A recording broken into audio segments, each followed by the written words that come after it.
Hola, bienvenidos al canal del área de juventud del Ayuntamiento de Granada.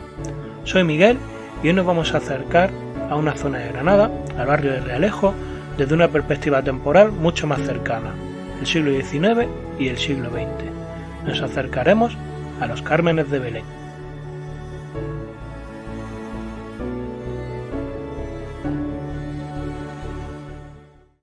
Las transformaciones urbanas que se iniciaron en Granada tras la conquista castellana tuvieron por objeto convertir a la ciudad islámica en una urbe castellana moderna. Estos cambios en el trazado urbano no afectaron por igual a toda la extensión de la ciudad. El caso del Campo del Príncipe se trata del núcleo en torno al cual se desarrollará el crecimiento del barrio del Realejo y de la Antequeruela, a cuya espalda se iniciarán las intervenciones urbanas que progresivamente lo harán crecer hacia el sur, hacia la zona de las Vistillas de Los Ángeles, entre 1933 y 1948. En el Campo del Príncipe se encontraba el espacio del cementerio de la Puerta de los Alfareros. En época de Al-Ándalus, los enterramientos se realizaban en tierra fuera del ámbito de la muralla, extramuros, pero vinculados al ámbito de las puertas de la ciudad. Con la presencia castellana dejaron de tener sentido algunos elementos del urbanismo islámico, como fue el caso de las mezquitas y cementerios. Así, a finales del siglo XV se allanó el espacio por orden municipal para celebrar las bodas del príncipe Juan, hijo de los reyes católicos. Así, desde principios del siglo XVI, este ámbito se configura como espacio público para fiestas de toros, juegos de caña y justas. En esta zona destaca la presencia de grandes huertas, así como el espacio de cementerio ya mencionado, que hacían que este lugar tuviera un aspecto diáfano y poco masificado, a diferencia de la colina del Maoró relativamente cercana. El modelo urbano de crecimiento de la ciudad de la colina cambia radicalmente cuando se va llegando a la ciudad del llano.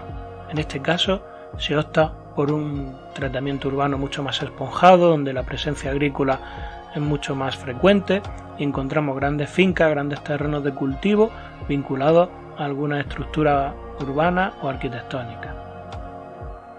Durante algunos siglos, este ámbito no sufre excesivas transformaciones.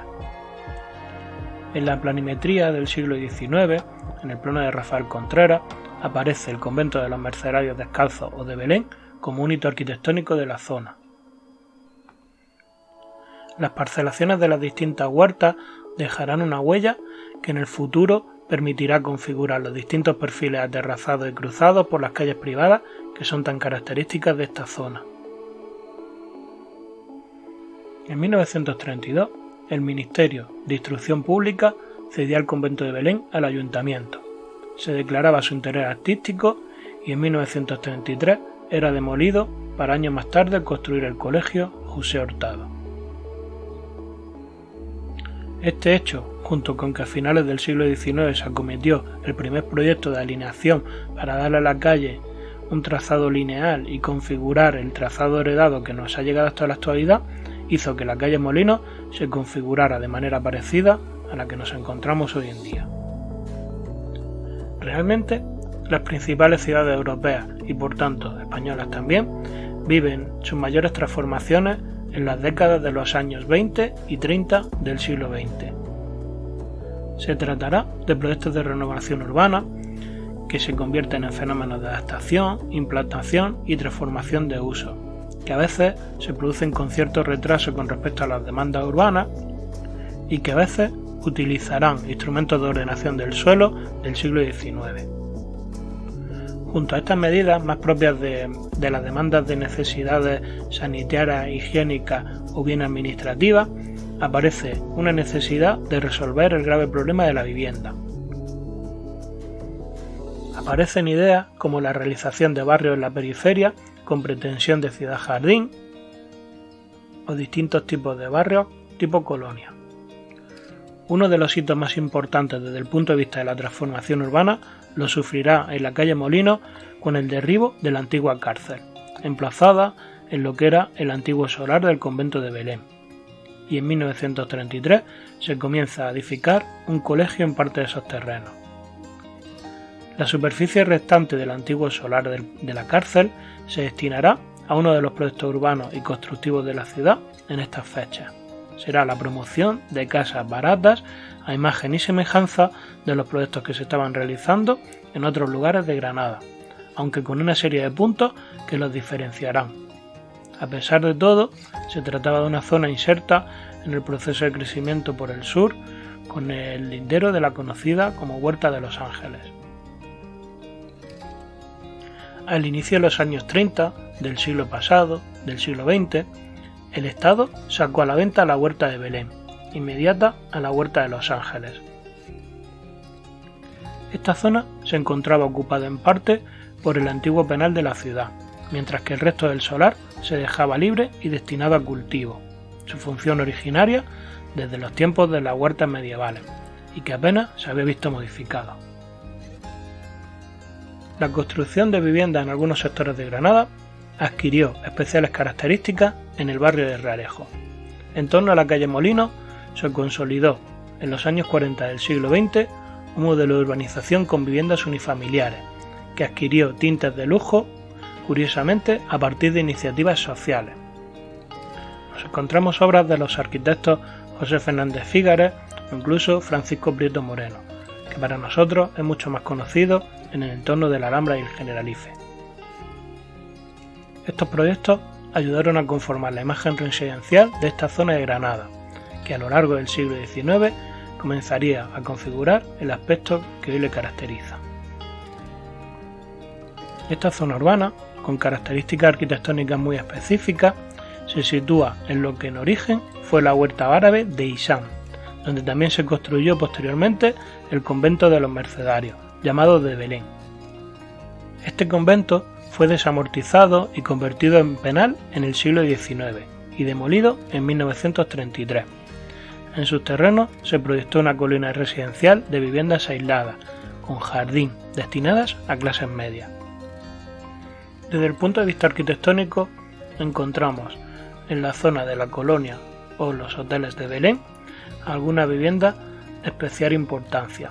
Nos podremos centrar, por ejemplo, en la vivienda de Hermenegildo Lanz, un artista que desarrolló un concepto habitacional que luego plasmó el arquitecto José Fernández Fígares. Esta casa se encuentra desarrollada en 2 plantas. Además posee un semisótano y una torre que se eleva hasta una planta tercera. Se sitúa aislada en el centro de la parcela, dejando espacios ajardinados a su alrededor. En el espacio trasero se destina para huerto y jardín. El programa original tenía previsto albergar los espacios necesarios para una familia reducida, así como un estudio para el artista. Actualmente se plantea la posibilidad de establecer en su interior el Museo del Títere. El edificio se configura como un juego de volúmenes que consigue al exterior un conjunto con cierto movimiento. Carece de elementos de adorno o decoración y las superficies son lisas y blanqueadas a la cal. Las líneas de recorte con el cielo son escalonadas y en elementos rectos. Con respecto a la orientación de la propia edificación, se ha dirigido con objeto de que los dormitorios estén orientados al sur y el estudio posea la posibilidad de iluminarse por 3 de sus caras. Esta vivienda, cuyo proyecto es de 1934, junto con otras 2 que se encuentran en la misma calle, de espíritu racionalista, nos acercan a las vanguardias artísticas de principios del siglo XX. Se trataba de buscar una corriente en la arquitectura en el que las edificaciones se establecían a través de líneas sencillas, funcionales, basadas en formas geométricas simples. Al mismo tiempo, se emplearían materiales de origen industrial, como acero y hormigón. Se trataba de un estilo comprometido con los valores de la modernidad, por influir en mejorar la vida de las personas. Se empleaba un lenguaje innovador que supuso una ruptura con la tradición y búsqueda de una nueva forma de construir, una nueva forma de habitar por el ser humano, llegando incluso a considerar la casa como una máquina para habitar.